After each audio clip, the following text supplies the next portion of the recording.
après avoir remonté les côtés, les ailes, les portières, je vais continuer à... Je vais remonter tout le devant.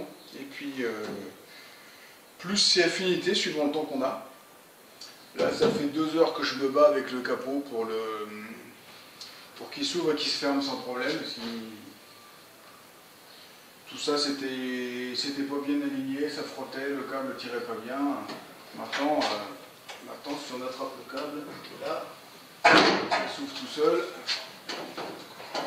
Ça fait pas de bruit. Ça fait pas de bruit. Ça se referme. Voilà, tout seul. Pas besoin de forcer. 2 heures. Donc on va faire le reste. Et puis voilà. Allez, on fait ça.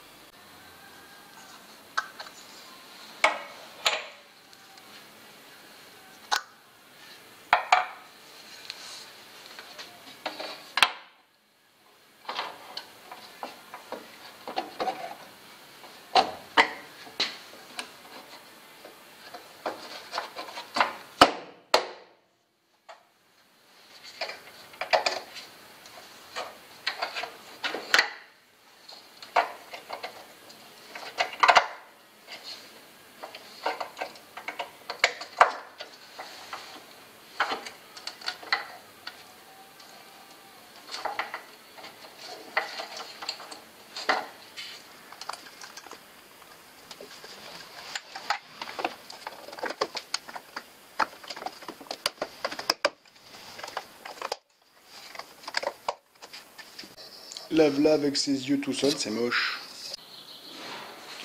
Et voilà, une calandre de sauver. J'aurais pu la remonter comme elle était, toute blanchie, par endroits. C'est bête, j'ai pas pensé à faire une photo, quoi que ce soit. Bon, elle était toute blanchie, en fait, comme de ce côté-là. Et donc j'ai tout nettoyé. Et tout passé au polytrol. Donc le polytrol, on applique, on gave, on frotte, on attend un peu que ça sèche et on continue de frotter. Et bon, il faut que je refrotte encore là, mais ça va finir par rentrer, mais elle ressort, noire, presque neuve. Une petite technique vraiment qui coûte rien, parce qu'un pot de polytrol c'est quoi? C'est 12 € le demi-litre, sérieusement. Petite technique de restauration qu'il faut connaître. Et voilà. Ces messieurs de la télé qui restaurent des voitures populaires à coût de milliers d'euros devraient prendre un petit peu d'exemple sur ce genre de restauration-là. C'est pas mal. Bon, allez, je la pose, je vais dire des conneries.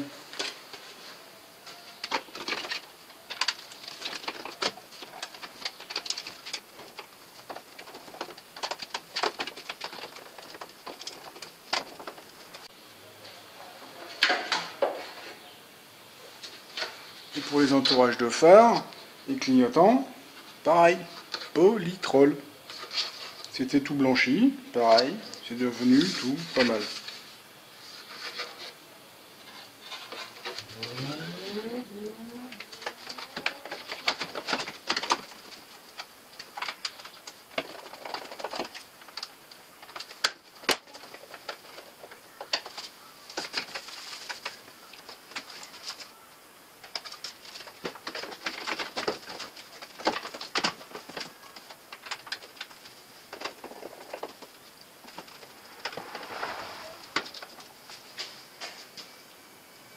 Ça a quand même de la gueule.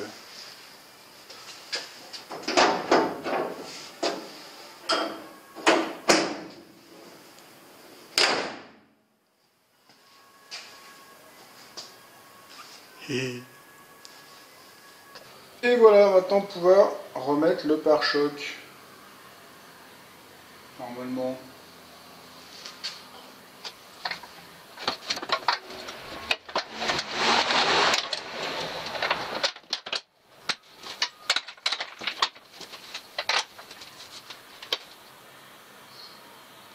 Bon, j'ai pas les gicleurs de la phare. Je suis en train de me demander si je veux en remettre. Ça serait bien peut-être. Bon allez, on serre.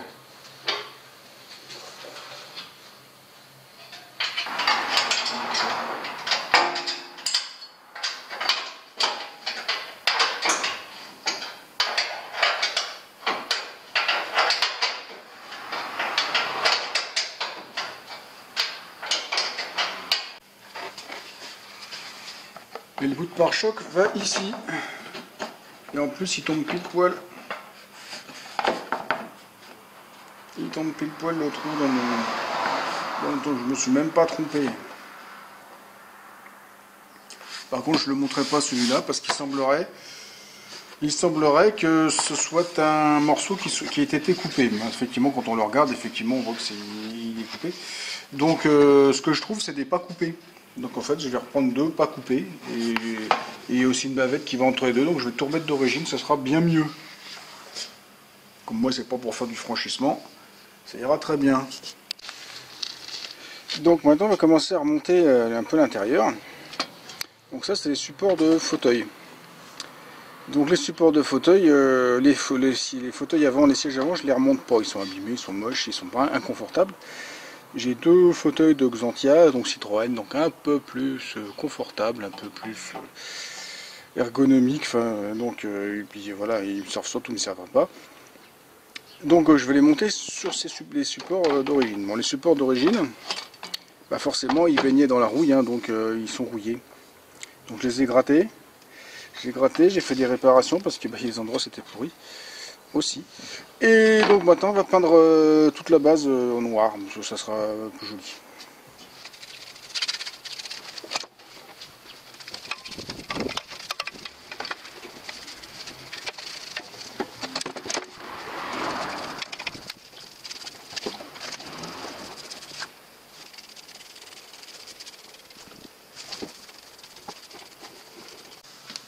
Alors avant de remettre les tapis intérieurs, il faut que je bouche ces trous là, un de chaque côté. Ce sont les trous pour mettre les caoutchoucs de support caisse. Donc c'est le trou de passage. Donc c'est un trou fait à la scie cloche. Donc la scie cloche c'est bien, mais ça fait un trou qui est un peu ovale. Bon, on va bricoler, c'est pas grave. Donc il va falloir que j'usine des trous à façon parce que ce sont pas du tout les mêmes pastilles que ça. Parce qu'avant moi j'avais ça, mais ça c'était du 30 ou 28, je sais plus. Et ça c'est 32, 33, ça dépend des diamètres. Donc pour faire les bouchons, je vais taper là-dedans. Ça c'est une plaquette de 6. Pour ceux qui achètent des yaourts. Hein, taillé dans la masse.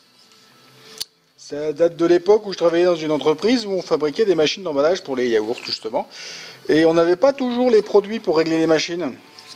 Parce que les clients les envoyaient pas toujours, c'était des prototypes, ils n'avaient pas forcément la conditionneuse pour les sortir. Donc on avait le plan 3D du pot.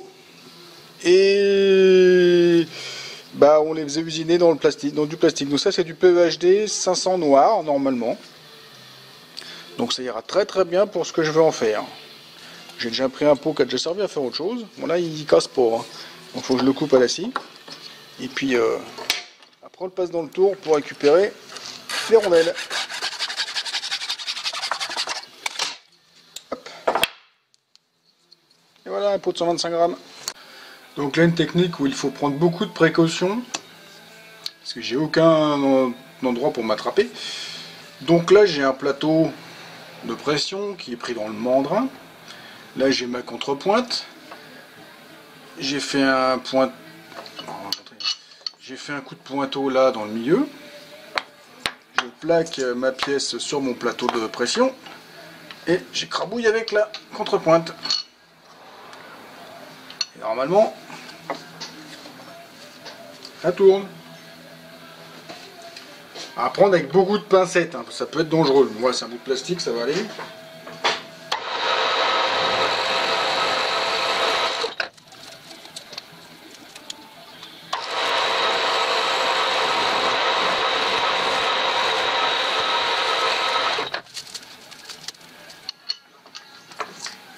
Voilà, maintenant j'ai un rond que je vais pouvoir mettre dans le mandrin. Beaucoup plus sécurité. Bon, j'ai déjà un peu dégrossi. Donc je prends un outil carbure plutôt qu'un outil à plaquette parce que ça coupe un peu mieux.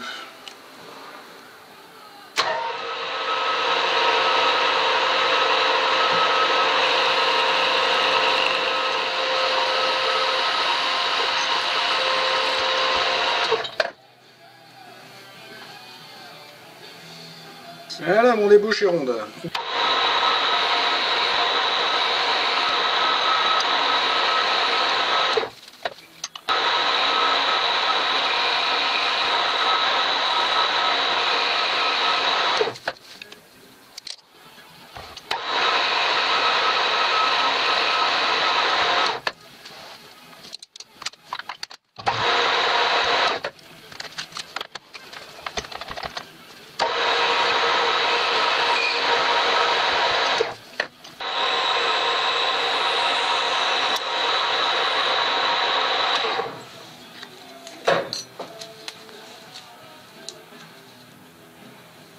Et un bouchon. Le bouchon. Et voilà, il est mis. Bouge plus. Et un deuxième.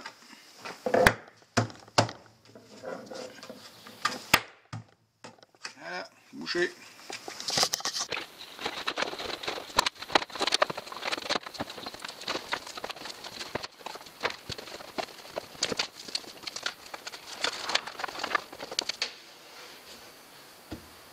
Je l'avais coupé en deux parce que pour le démonter c'était beaucoup plus facile. C'est très très lourd ça.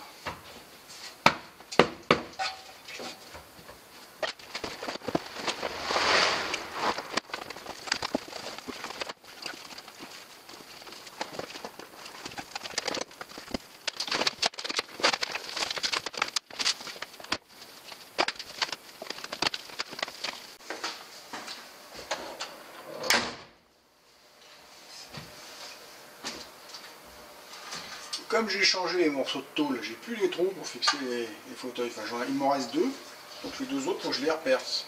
Ça tombe bien, c'était avec des trous avec un trou, une rondelle en dessous.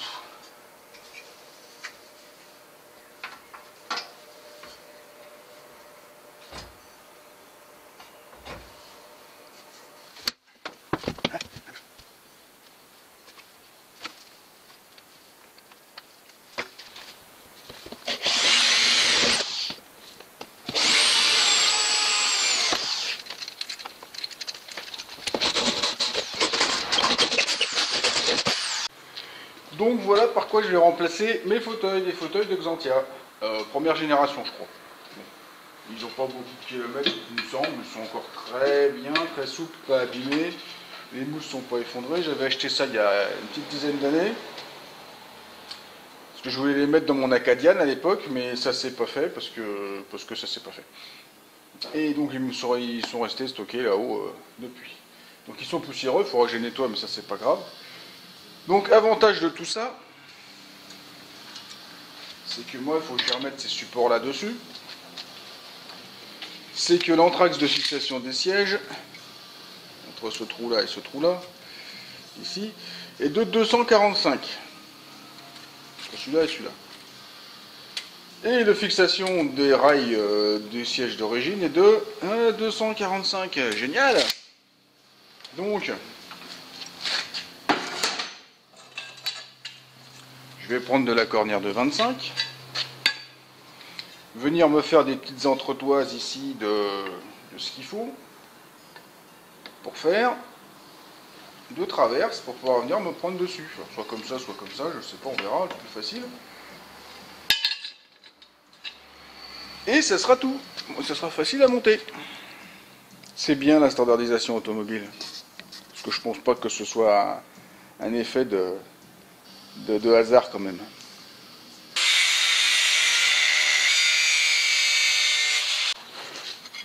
Et voilà, j'ai mes 4 équerres qui sont prêtes.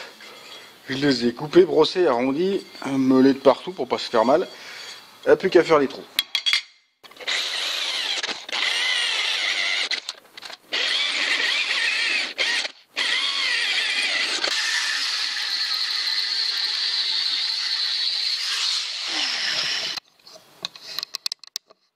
Et voilà, je viens de couper 8 petites entretoises d'environ 27-28 mm.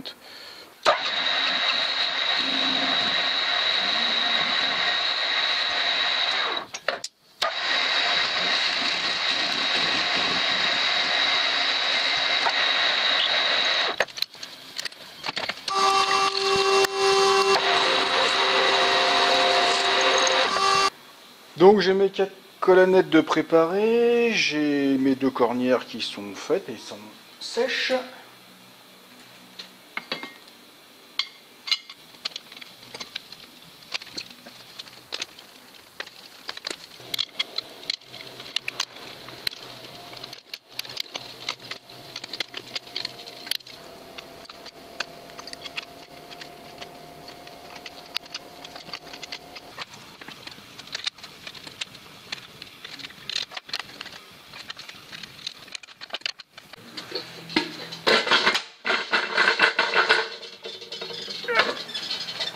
Et 2-1.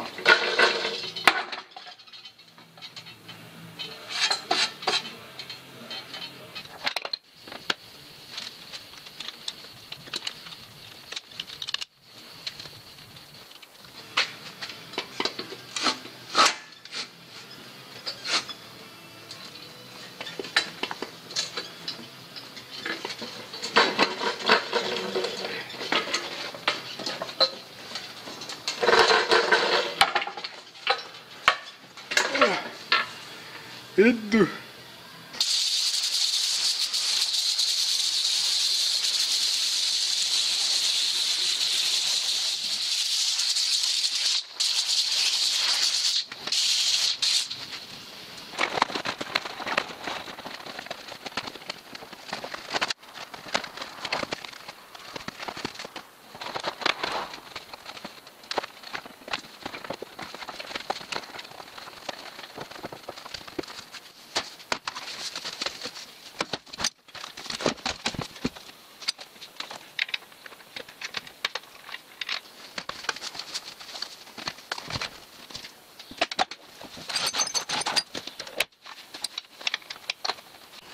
Donc voilà, les sièges sont fixés de la même façon des deux côtés.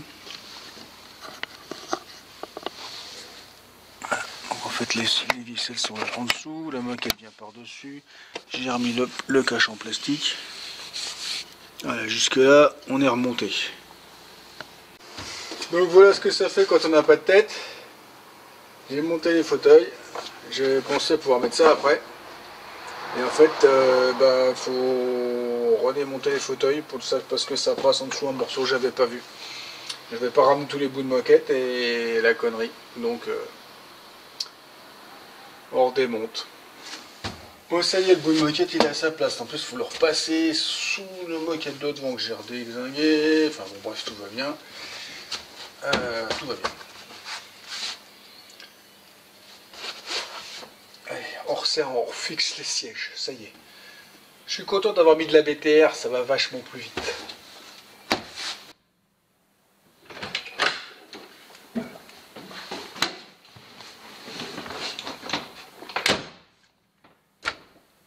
Et voilà. Donc c'est sur le montage des sièges qu'on va s'arrêter pour cette fois-ci. Donc bon, bah, ils sont gris, c'est pas tout à fait les mêmes, mais qu'est-ce qu'ils sont plus confortables que ceux d'origine. Bon, c'est normal, c'est du Citroën. Un peu plus large, mais bon, ça en plus. Donc j'en ai monté, je vais avoir des problèmes pour monter la suite parce que j'ai des pièces qui me manquent, qui sont cassées. Donc tout le cache ici qui va sur le chauffage c'est cassé. Donc il faut que j'en trouve un, j'ai du mal, j'ai envoyé plein de mails partout. C'est la pièce fragile en fait, et donc il y en a personne n'en a correct. Donc il manque des trucs, j'ai des machins à revoir, donc tant que j'ai pas mis ça, je peux pas remettre la console parce que il faut, pour pouvoir le monter, il faut mettre la console. Donc ça me bloque tout le coin. Donc je vais continuer à remonter derrière, les ceintures, les tapis, tout ça. Et puis voilà, on va aller jusqu'à ce qu'on puisse plus, parce qu'à un moment donné, comme vent me manque des pièces, il faudra que je trouve une solution, je sais pas comment. Voilà. Donc si ça vous a plu, si ça vous a diverti, si ça vous a changé les idées, si vous avez appris un truc, vu quelque chose, si vous m'avez juste regardé pour me regarder, eh ben c'est gentil, vous pouvez me laisser un pouce, ça fait plaisir. Vous pouvez aussi me laisser un commentaire, ça aussi ça fait plaisir. Et puis faire circuler sur les réseaux sociaux et vous abonner à ma chaîne, c'est pas déjà fait. Allez, au revoir. Allez, moi je vais faire un tour. Ça n'a pas démarré depuis longtemps. C'est parti. Au revoir. Ouais, ça pue, je coupe.